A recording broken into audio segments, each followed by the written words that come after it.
Proyekto Helmo.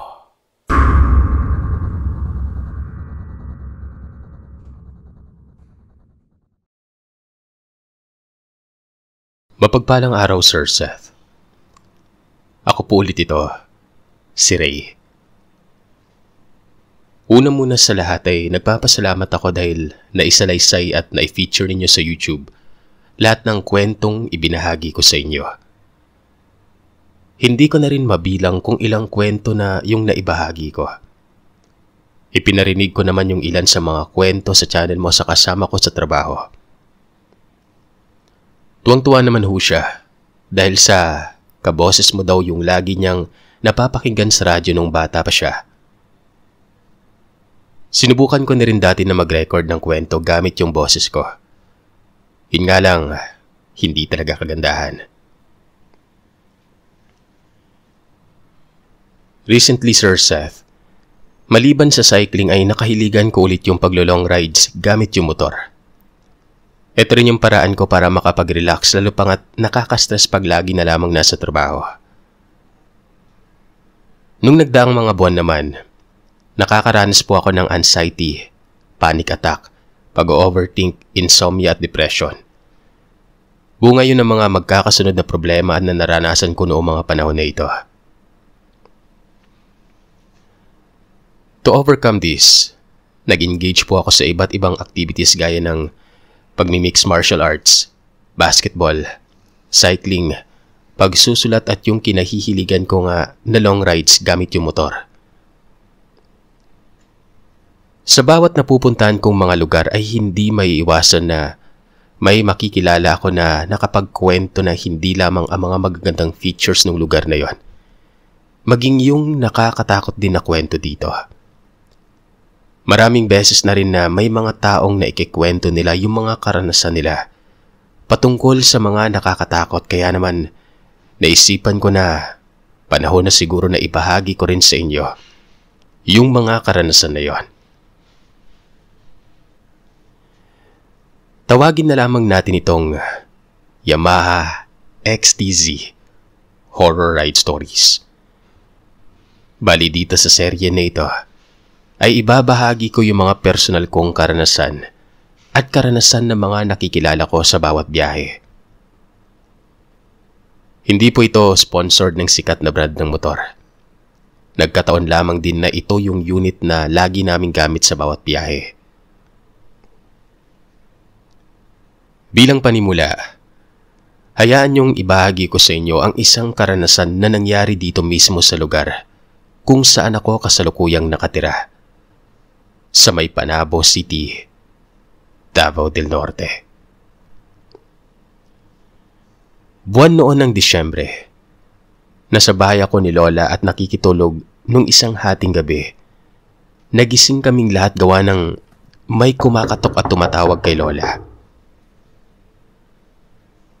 Nung pagbuksan namin yung pinto ay nakita namin na may mga lalaki na akay-akay si Tio Fernan. Puno po ng galos at sugat ito. Namamaga rin yung buong mukha niya at may bahagi rin ng katawan niya na merong benda. Nung una, ang buong akala ni Lola ay ginulpi si Tio. Nagsalita bigla yung isa sa mga lalaki na, hindi ho siya ginulpi, Lola Purisima. Ang totoo po niyan, nakita po namin itong Fernan na mabilis yung pagpapatakbo niya ng motor. Bigla na lamang ho siya lumagpas dun sa may kalsada tapos diretso na siya sa hulog sa may creek eh. Buti na lang, andun kami malapit sa lugar kaya natulungan kagad namin siya. Puno ho siya ng mga sugat kaya inuwi ko po muna para malinisan. At takpan na rin ng benda yung malalalim na sugat bago ihatid namin dito sa inyo. Ganun ba? Salamat mga iho ha. Mabilis niyong nailigtas itong si Fernan. Ikaw naman, Fernan, bakit ang bilis mo daw magpatakbo ng tricycle? Baka naman nakainom ka ha? Tanong ni Lola na may halong paninermo nun. Tanging mga pag-iling lamang yung naisagot ni Tio Fernan. Hindi rin kasi nito magawang makapagsalita gawa ng namamaga pa nga yung bibig nito. Sabay-sabay naman kaming nagpasalamat doon sa mga nagmagandang loob na mga lalaki. Nagpaalam din naman kagad ang mga ito na aalis na. Nung umaga ding yun, inihatid sa bahay ni Lola yung nahulog na tricycle. Mistula itong niyuping lata. May kalaliman din yung creek at mabato pa yung hinlugan ni Tio Fernan. Kaya isa talagang himala at buhay pa ito. Dumaan ng 2 araw bago lumiit ng konti yung pamamagas sa mukha ni Tio Fernan. Nagagawa na rin ito kahit papano na magsalita. At dito na rin niya ikinuwento yung buong nangyari sa kanya. Galing siya noon sa Christmas party na mga kasama niya sa toda ng tricycle. Bandang 10:30 ng gabi nung nagpasya na siyang umuwi noon. Kasama naman niya sa pag-uwi yung kumpare niya na pangalanan na lamang nating Aldoy. Papunta sila noon sa lugar na kung tawagin dito sa amin sa Panabo ay Crossing Gamaw. Bale, bibili muna sila ng balot bago ihatid ni Tio Hetong si Aldoy sa kanila. Maayos naman nung simula ng biyahe nila, Sir Seth. Nung napadako sila sa parte ng kalsada na walang masyadong ilaw at madilim noon, may napansin bigla si Tio Fernan na isang matanda na para bang pumapara. Kagad namang tumigil si Tio sa tapat nito. Dito nga medyo nagulat siya gawa ng nakilala niya kaagad kung sino yung pumaparang yon. "Hoy, Lolo Cardo, kayo po pala yan. Ano't gabing-gabi na ay nasa labas pa rin ho kayo. Ba't dito niyo naisipang mag-abang wala nang halos dumadaan dito? Saan ba yung punta natin at ihahatid ko na kayo?" "Pahatid na lamang ako iho doon sa may lumang punerarya." Mahina pero malinaw na pagkasabi ni Lolo Cardo. Nung una, medyo nagtataka si Tio gawa ng medyo may pagkabalisa yung boses ni Lolo Cardo. Sa pagkakakilala niya kasi dito ay masayahin ito. Makuwento pa. Hindi na rin masyadong nag-usisa pa si Tio at pinasakay na lamang yung matanda sa likod ng tricycle. Tuloy ulit yung biyahe noon. Panay naman ang kwentuhan ni Tio at nung kaibigan niya habang nasa biyahe. Kung saan-saan na rin napupunta yung usapan nila hanggang sa hindi na nila namalayan na nalagpasan na pala nila ng mga ilang metro yung lumang puneraryang yon. Nang maalala, kaagad naman silang tumigil para tingnan si Lolo Cardo sa likod. Yun nga lang, Sir Seth, wala na ito doon. Para makasigurado ay bumaba pa talaga sila sa tricycle. Pagdating sa likod ay wala silang nakita. "Aldoy, narinig mo ba na pumapara si Lolo Cardo? Bakit wala na siya dito sa likod?" Tanong ni Tio sa kaibigan. Akong tinatanong mo pareho nating nakita na umupo siya dyan sa likuran. Wala rin akong narinig na may pumapara. Baka naman tumalon bigla. Paliwanag naman ni Aldoy noon. Napakamot ulo na lamang si Tio sa punto na yon. Tulad kasi ni Aldoy ay wala rin siyang narinig na may pumara. Medyo imposible rin na basta na lamang itong tumalon gawa ng matanda na rin yun Kung tatalon man ito ay paniguradong aalog yung tricycle pero wala naman daw nangyaring ganon. Tumingin-tingin din sila sa mga gilid pero wala silang nakita nun. Hanggang sa nagpasya na lamang yung dalawa na wag nang pumunta ng crossing at pahatid na lamang si Aldoy sa kanila.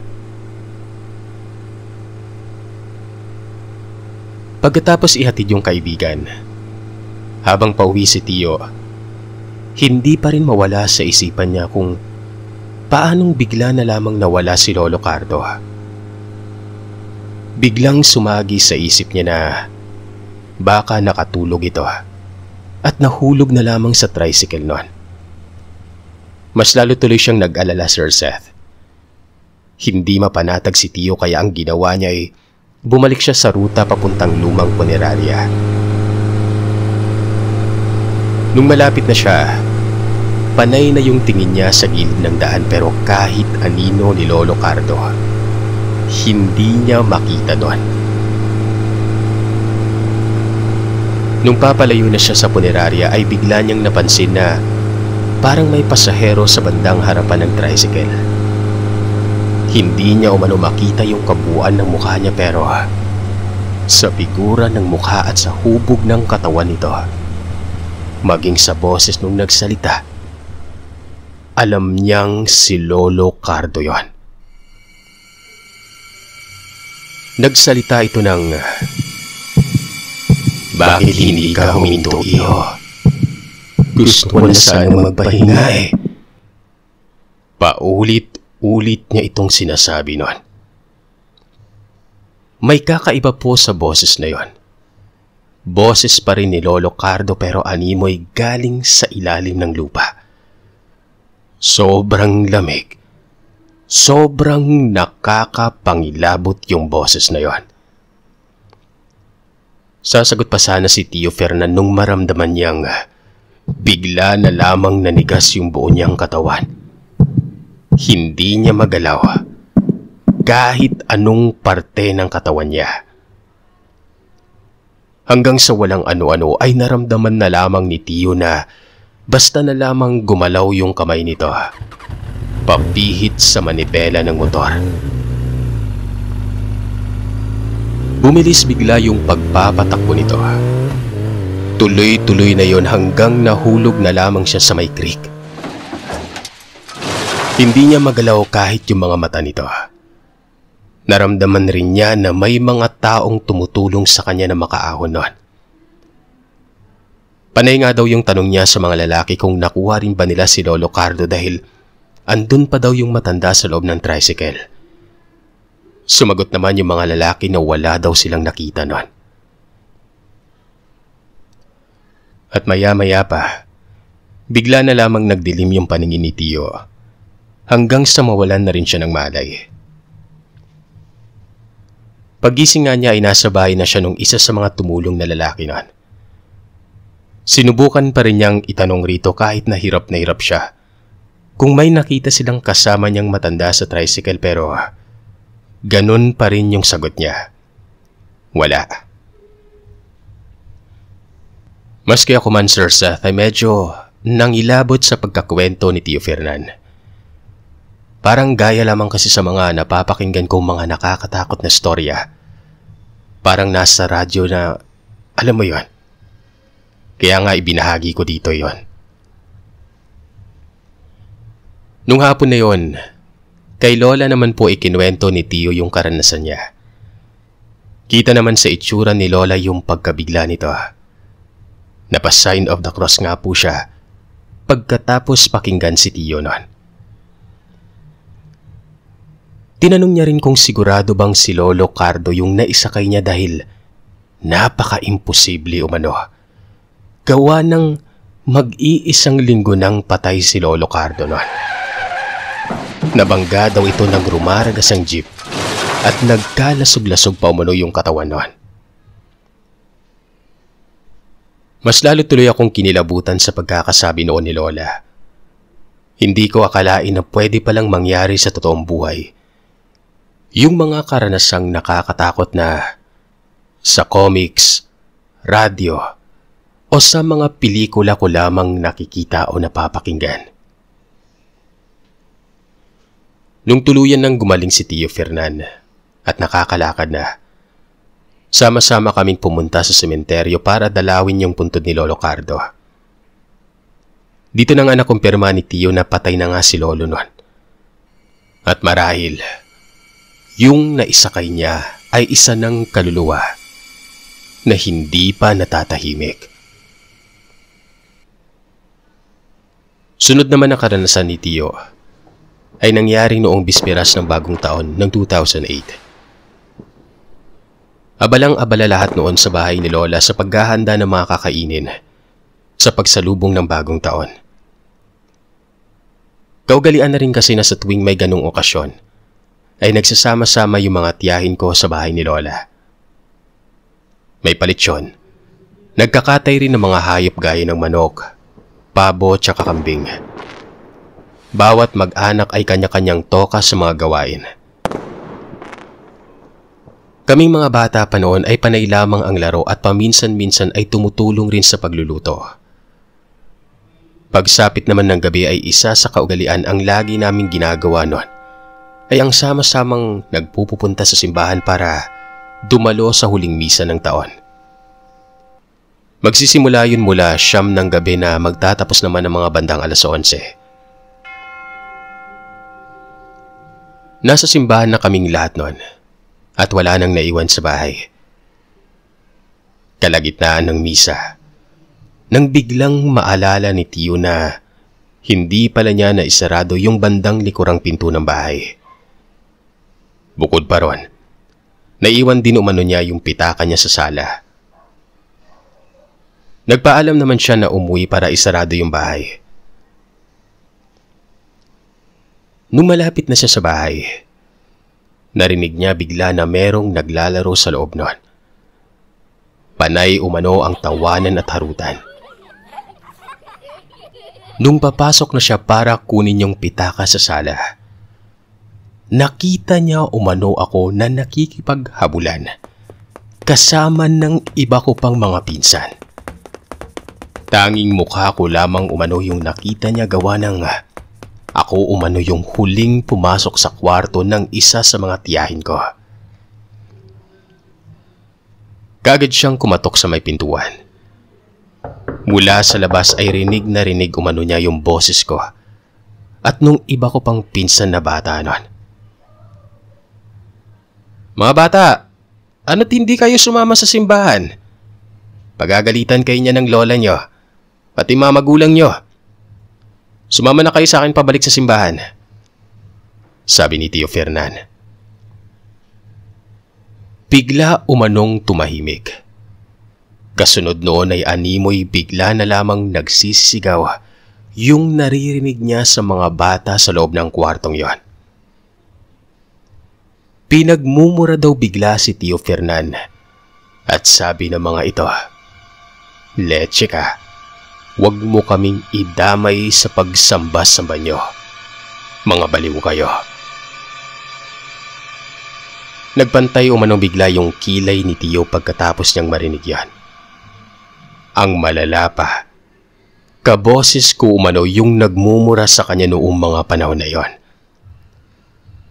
Akma na sanang bubuksan ni Tio yung pinto. Yun nga lang ay sarado ito. Bigla niyang narinig na may kung anumang bagay ang ibinato sa may pintuan. Sobrang lakas umano ng pagkakabato na yon. Napaatras si Tio. Sinabi na lamang nito na, "Mga pasaway kayong bata kayo. Umanda kayo sa mga magulang nyo. Lalo na kanari, sumasagot ka na. Makikita nyo mamaya." Para umanong sinasadya na pagalitin pa ang tiyuhin ko. Dahil habang papaalis ito, narinig niyang nagtatawanan yung mga bata sa loob ng kwartong yon. Sa galit ni Tio, isinarado niya na yung buong bahay. Gigil na gigil si Tio na magsusumbong sa mga magulang ko at kay Lola. Pagdating niya ng simbahan, pinatapos na lamang yung misa nun. Pero laking gulat niya, gawa nang nakita niya ako pati rin yung iba ko pang mga pinsan na naroroon sa simbahan na yon. "Oh, ba't nandito kayo? Hindi ba nandun kayo sa bahay?" "Sino yung nasa bahay?" tanong nito. Kanina pa po kami dito, Tio Fernan. Hindi po kami umalis mula kanina," sabi ko naman sa tiyuhin ko na yon. Ikinuwento din niya kaagad sa amin kung ano yung naranasan niya sa bahay pag-uwi niya. Sama-sama na kaming umalis sa simbahan At noong dumating kami sa bahay ni Lola ay kaagad naming pinuntahan yung tinutukoy na kwarto nito. Mas lalo siyang nangilabot gawa ng sarado po yung kwarto na yon. At nasa tita ko yung susi ng kwarto niya.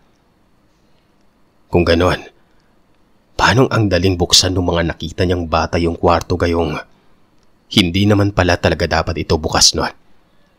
Hindi din pwedeng magkamali ang tiyahin ko.